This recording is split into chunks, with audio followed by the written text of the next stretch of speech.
In this clip, I want to talk to you about the difference between the bowl gouge, which is what we're going to be using to turn our bowl, and the spindle gouge, which is a turning tool, but it's used to turn something entirely different.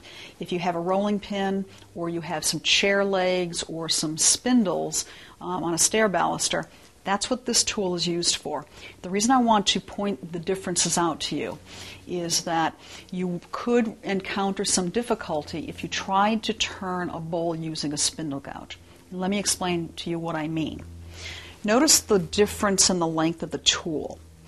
The bowl gouge is going to have a much longer handle, and that's because you're going to want to rest this tool on your hip when it's at all possible. Spindle gouges, you're not necessarily going to always want to rest this tool on your hip. The other primary difference is the flute. The flute is this shallow or indentation right here in the steel. The difference in the flute and the bowl gouge is much deeper. It's so that you can clear chips. Not quite as important when you're turning spindles.